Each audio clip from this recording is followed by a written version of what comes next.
Você falou aqui, Silvia, o cara que dá mais de 10 mil passos por dia, ele tende a viver mais. Eu pensei, tá, mas é só correlação ou tem a ver com uma causalidade? Porque esse cara, como tá dando 10 mil passos, numa experiência, por exemplo, ele fala, então vou controlar melhor minha alimentação, eu vou treinar. Ou esse cara que tava levantando a cada 1 hora no trabalho, para ver se melhorava, ele foi submetido, sei lá, um efeito Hawthorne. Ele pensou, então, agora que estão me observando, cara, esquece esse bolo, deixa eu comer aqui um bife só, né, um peito de frango. Porque eu vejo que em ciência é muito complicado você, de fato, definir o que é causalidade, né? Exato. Isso foi uma das coisas que eu gostei muito no livro, porque Mas ele dá uma resposta muito boa. A gente fala sempre sobre nutrição, né? Eu gosto muito, eu estudo muito sobre nutrição.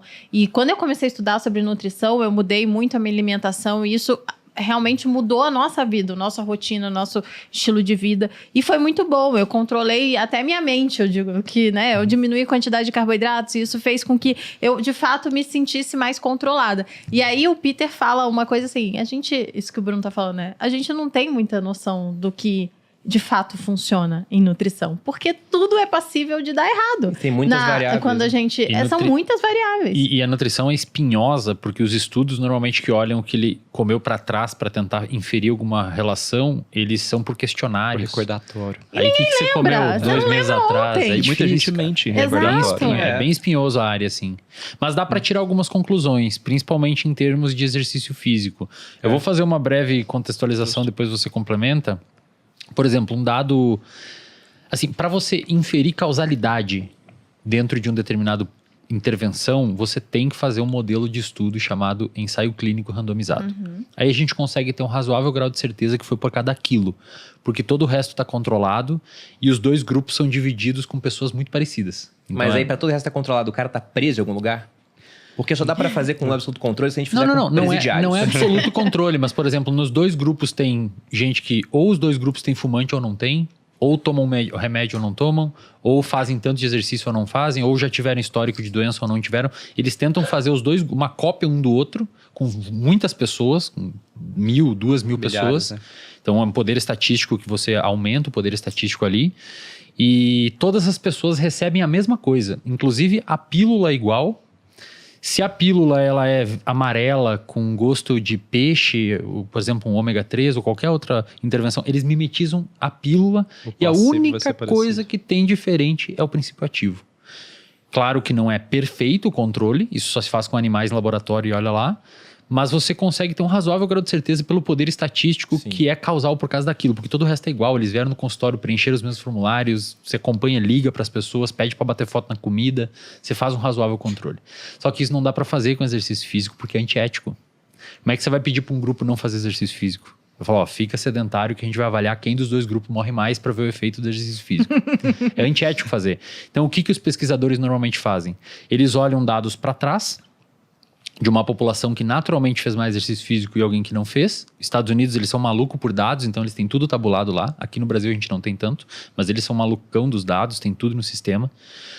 E eles tentam tirar uma conclusão correlacional, mas tem algumas questões que o Peter comenta no livro que nos permitem dizer que é causal. Por exemplo, mais VO2 é igual a mais longevidade. Você morre menos se o seu VO2 for melhor.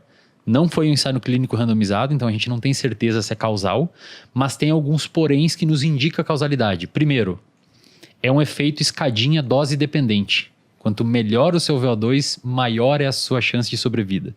Quanto menor, pior. Então, indica causalidade porque tem uma escadinha de dependência. Dose dependente. Segundo, toda pesquisa médica e científica indica que exercício físico faz bem para a saúde. Então, existe uma plausibilidade biológica nisso. É diferente falar que olhar a cor verde aumenta a vida. Você vai falar, mas qual que é a plausibilidade biológica disso? Terceiro, a gente tem dados mostrando o inverso. Um VO2 muito ruim aumenta a mortalidade. Então, a gente tem alguns indicativos que indicam causalidade. E nós poderíamos afirmar que mais VO2, mesmo sem ter ensaio clínico randomizado, pode aumentar a sua sobrevida de forma causal. Sim. Né? E o VO2, assim, para deixar claro para talvez quem não... Vamos explicar para a galera o que é VO2. Quem não mexe com essa área e tudo, cada vez mais as pessoas querem saber o que é VO2, mas o que é VO2? Igual eu meço quantos ml tem nessa garrafa de água, eu consigo medir qual a capacidade física do ponto de vista aeróbico do indivíduo com VO2. Quanto mais oxigênio uma pessoa consegue consumir, maior o VO2 dessa pessoa, o volume de oxigênio consumido por essa pessoa. O exemplo que eu sempre dou, imagina uma cidade enorme, Nova York, o quanto de energia essa cidade consegue consumir, e uma cidade pequenininha no interior de Minas Gerais, de onde eu sou. Quanto de energia essa cidade consegue consumir. Quanto mais desenvolvida a cidade, mais energia essa cidade consegue consumir. Então, pessoas com alto VO2 são pessoas com uma capacidade metabólica muito boa. Elas conseguem captar energia, utilizar energia para movimento ou qualquer outra coisa. VO2 começou a se tornar interessante no primeiro momento para avaliação de atleta. Foi a primeira turma que começou a ficar animada a ver isso. Falei assim, quanto melhor o meu VO2, provavelmente melhora a minha capacidade de treino, de competir. Só que o cara aproveita melhor oxigênio, é isso? Sim. Ou ele bota mais oxigênio para dentro? Imagina que eu respiro oxigênio. Eu respirei aqui, vamos pensar. Uma pessoa respira 5 litros de oxigênio ali. Esse oxigênio, ele vai cair na sua circulação e sua célula vai ter que captar esse oxigênio. O máximo de capacidade de captação de oxigênio dessas células seria o VO2. É como se fosse o aproveitamento. É o que eu digo que é o condicionamento, literalmente. É como exatamente. se a pessoa fosse mais condicionada. Mas é como se ela aproveitasse mais aquele oxigênio. Então, com um pouquinho de oxigênio, o cara consegue fazer um montão de energia, enquanto a gente, que não é tão condicionado, precisaria de muito mais oxigênio. Por isso que o cara com VO2 alto, ele não precisa ficar muito ofegante na corrida, correndo muito rápido. Ele conversa com você num pace de 4,30 e você com fazendo joinha, 4,30 morrendo. Ele utiliza melhor o oxigênio. É interessante. Mudar a capacidade pulmonar, poucas coisas conseguem fazer. Talvez só natação consiga aumentar a capacidade pulmonar.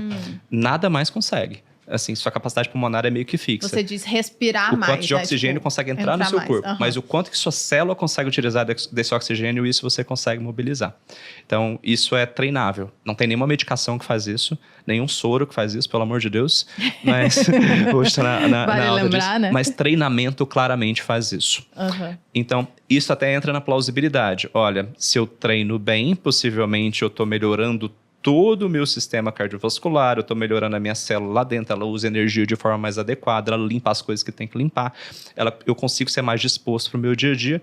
Quanto maior o VO2 em diferentes populações, então se eu falar em paciente que tem doença cardiovascular, em paciente que não tem nada, em paciente que tem doença oncológica, mais tempo essa pessoa vai viver. Tem um estudo super legal que eles avaliaram o VO2 de adolescentes. Os moleques tinham 14 anos de idade e faziam a avaliação do VO2.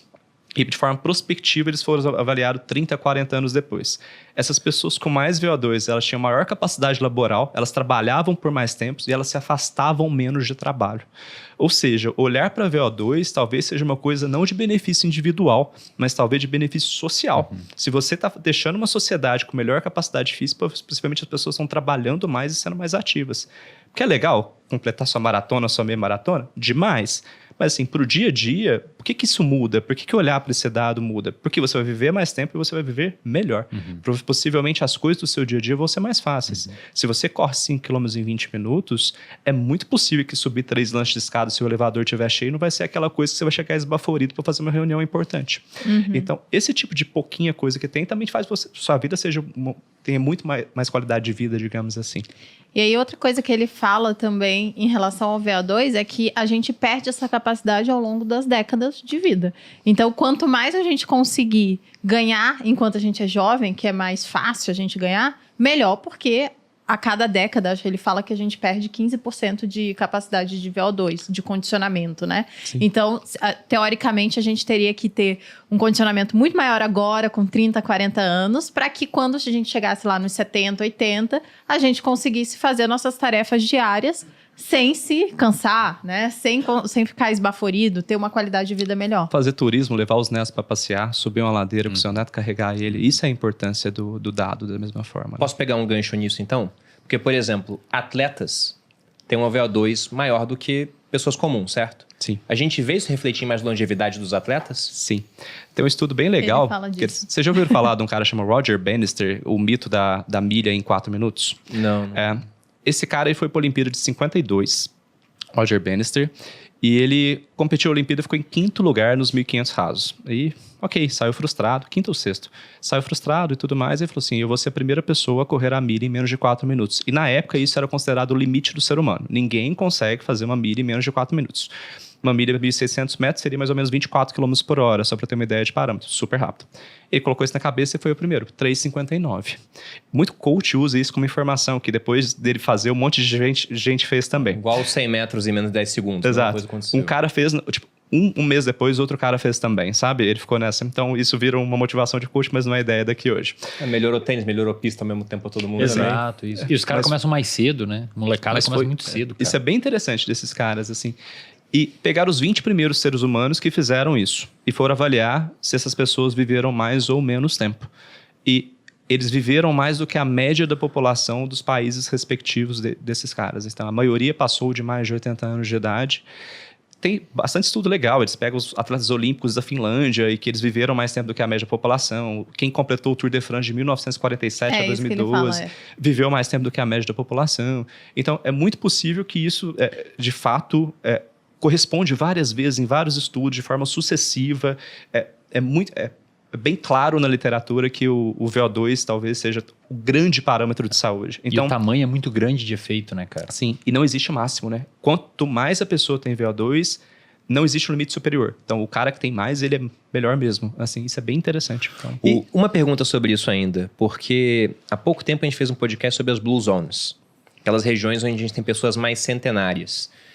E lá, tem até um documentário sobre isso, o cara fala de alimentação, de vida em comunidade, né? Como é importante você estar cercado de pessoas e conversar, interagir. Sobretudo um idoso com jovens que você bota no asilo, ele perde 6 anos de vida por conta de microbiota, etc.